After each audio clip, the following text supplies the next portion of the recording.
Nirmala, India and China are now mending sort of fences. So, right now it is at the level of resuming the flights and giving visas to each other. But what could be the next steps? How could we make the Chinese markets more accessible to Indian, Indian companies?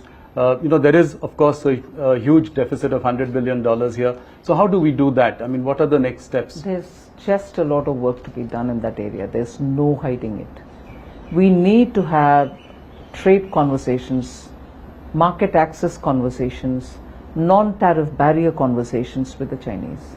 Unless we do that, and unless there is a true engagement and not a procrastinating engagement, you may talk as much as you want on these issues. I've done it myself.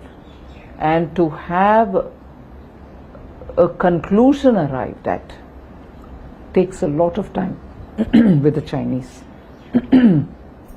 Sorry. Market access is something which has not been realized despite our almost a decade-long engagement with the Chinese. In between, everything had come to a halt.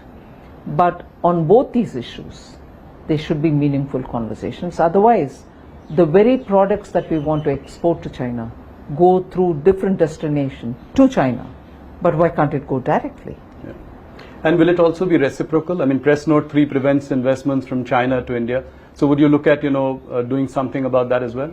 As it is, I think in one or two cases, particular cases, we have relaxed some of them.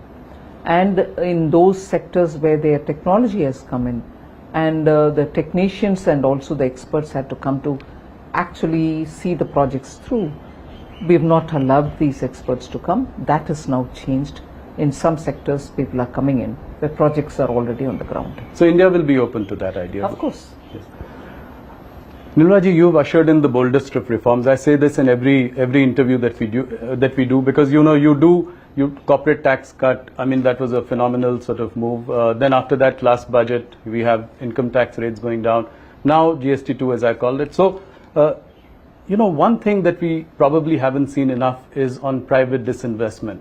What would you say to that? You did sell Air India, but after that, things have been slow. You'll see action in that also. This year? Yes. Oh, that's great news. Any deadline for strategic stake sale in IDBI Bank? No, I think the secretary has already, DIPAM secretary has already spoken about it. IDBI is moving quite fast. Okay. And I expect it to be concluded this financial year?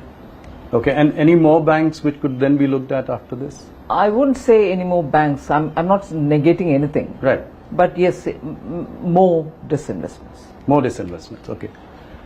So we've seen that since June this year, the yield on 10-year bonds have risen 30 basis points since June, to more than 6.5%. Are you concerned about rising borrowing costs? Yes. I wouldn't say I'm concerned, but I'm observing it. It is not affordable. And also at a time when interest rates are otherwise low, yes, bond yields becoming unsustainably high has a big bearing on the government. Not just our union government, states are also up against odds in getting affordable, Also your fiscal math? My fiscal math is as of now absolutely of course, fine. Yeah.